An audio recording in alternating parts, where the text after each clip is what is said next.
আবু বলছে ইঞ্জিনিয়ার হইতে, কিন্তু ইঞ্জিনিয়ার হওয়ার পরে কি করতে হবে সেটা কি বলছে?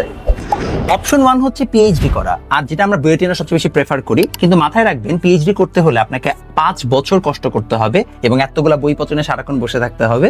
বাট 5 বছর পরে যখন আপনি 32-33 হবেন তখন আপনি একটা স্টেবল ইনকাম আশা করতে পারেন। অপশন 2 হচ্ছে আপনি একটা ইন্ডাস্ট্রিতে জব নিতে পারেন এবং যখন আপনি ইন্ডাস্ট্রিতে জব নিচ্ছেন আপনার এক্সপেক্টেড স্যালারি হবে ইনিশিয়ালি 30 থেকে 35,000 এর মধ্যে, কিছু কিছু ক্ষেত্রে 20,000 হতে পারে। বাট ইভেন্চুয়ালি যদি আপনি এখানে 4 থেকে 5 বছর কষ্ট করেন তাহলে আপনি একটা সময় পরে যে 1 থেকে 1.5 লাখ বা 2 লাখ টাকা স্যালারি পেতে পারেন, ডিপেন্ডিং আপন ইওর পারফরমেন্স এবং আপনি কোন জায়গায় জব করছেন তার উপর। চাইলে আপনি ট্র্যাক চেঞ্জ করে বিসিএস ও দিতে পারেন, যেটা কিনা অনেকে দিচ্ছে, এবং বিসিএস দিলে তখন আপনি ইনিশিয়াল স্যালারিতে ঢুকবেন 22,000 বেসিক, অর্থাৎ আপনার প্রথম দিকে স্যালারি 30 থেকে 33 থাকবে সবকিছু মিলিয়ে।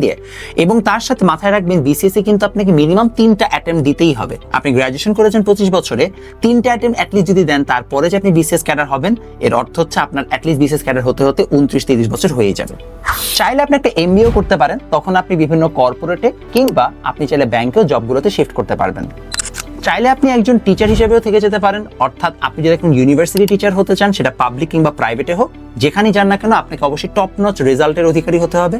আর অনেস্টলি এটা আসলে পিএইচডির মতোই একটা জার্নি, বিকজ দিন শেষে আপনাকে ওই ক্ষেত্রে পিএইচডি করে আসতেই হবে। বাট যেই প্রফেশনেই যান আপনাকে ইনিশিয়াল 4 থেকে 5 বছর যথেষ্ট কষ্ট করতে হবে এবং মাথায় রাখবেন আপনি কিন্তু অনেক টাকা স্যালারি পাবেন না।